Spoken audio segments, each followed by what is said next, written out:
Thanks for joining me today on the Family Imprint Show. My name's Joanna Lynn.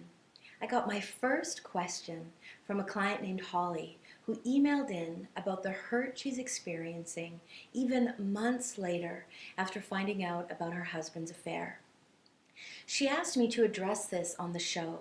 Things like what she should do now, how can she move forward. She has made the decision that she wants to stay committed in her marriage. They have two small children, and she wants to find, more than anything, a way to get over this infidelity. But there is so much hurt, so much anger, and how do you go through rebuilding that trust? If any of you listening have been through such an experience or have supported a friend during this time, you certainly know how Holly is feeling. For so many couples, it can take such a long time to determine if the hurt runs too deep to be able to get things on track again. But for Holly, she'd made that first important decision that she really wanted to do whatever it took to rebuild that trust, to regain that same sense of love she felt for her husband, maybe even stronger from this learning place that they're coming from. She wanted her kids to be in the same house. There were so many reasons why she wanted to keep her family together. She made that so very clear in the email. So what we want to do, if you too, the listener, have decided to stay in your marriage and you're looking at rebuilding that trust, we really want to regain a sense of balance. If we move into the conversation of, I forgive him and his actions, it puts us in a very different state of mind. What is much more powerful is to hang back a little bit, as if you're in a bit of an inventory stage of the entire marriage, to begin to understand where and how things might have gotten off track, where you each lost appreciation for the other. You know, we do get into that habit as human beings, taking each other for granted, missing those small moments where we can connect, and getting wrapped up in the day-to-day tasks. So coming from a place of, I understand where we lost the connection, allows for both sides to hold their part. I don't believe affairs happen out of the blue. They speak to a larger issue.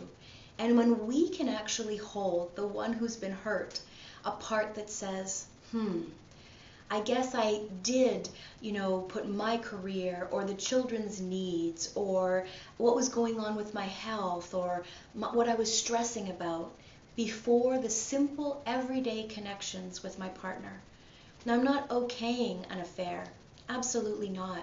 But what we want to get to is the understanding of how these things can happen, because that allows us something to move forward from. Otherwise, we stay stuck in the how could he do this to me, how could he do this to our family, and there's no traction into rebuilding from that place. In fact, that place can keep us stuck for months and months on end. When we come from the place of, I understand, it allows something new to open. You see, hurt and that remembering of the hurt is what really causes a lot of problems in long-term relationships. It's like we keep the hurt alive through the remembering.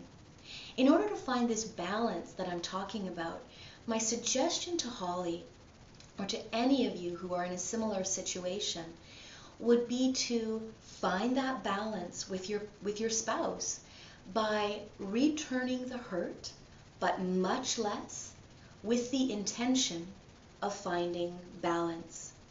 You see, otherwise, Holly remains in this place. I forgive you and your terrible actions. And we cannot have a healthy marriage when one is up here and the other feels like a scolded child.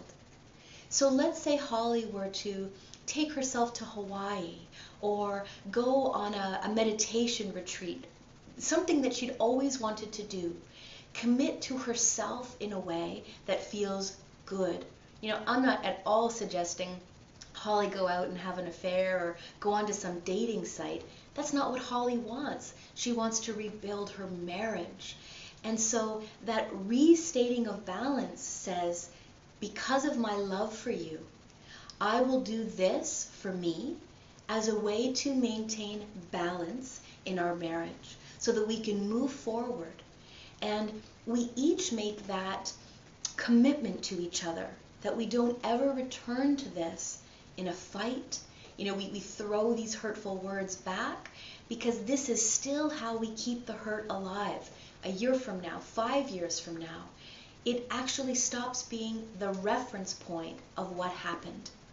And it allows us to even maybe close the book. I was going to say chapter, but we close the book on that part of our marriage, and we intentionally open a new book, and we bring forward, my promise to myself is to not take for granted, to not overlook all the little things that are done.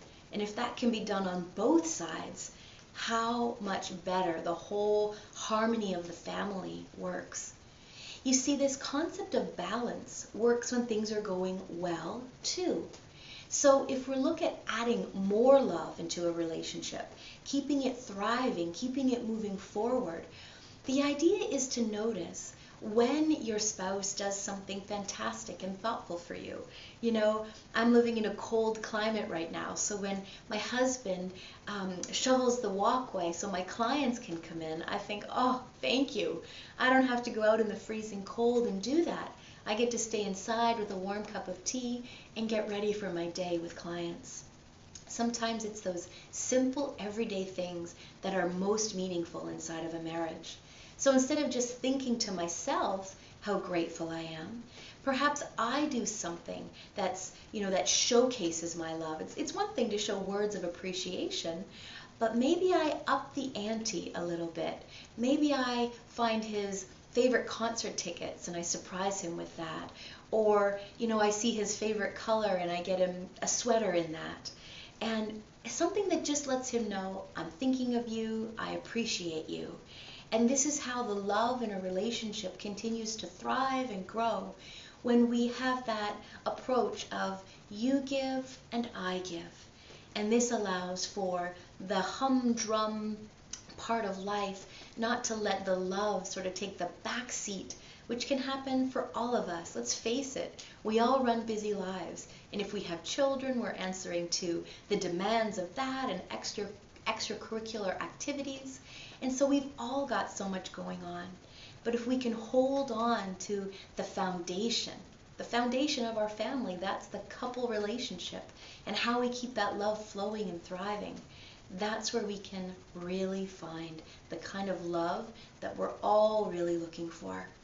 So thanks so much for your question, Holly, and sending that in. Most appreciated. If you have any clarification questions, please feel free to email. And for any of you listening and you'd like your question answered, simply email me at connect@joannalyn.ca. Please do get onto my Facebook page under Joanna Lynn. The Family Imprint show will be uploaded there every Wednesday at noon. You can see previous episodes on my YouTube channel, which is simply my name as well. And if you would like a conversation with me to say, I heard what you said on that show, but what about this sort of difference, or what about this idea over here? Please feel free to reach out by my email, connect@joannalyn, and we can set up a conversation.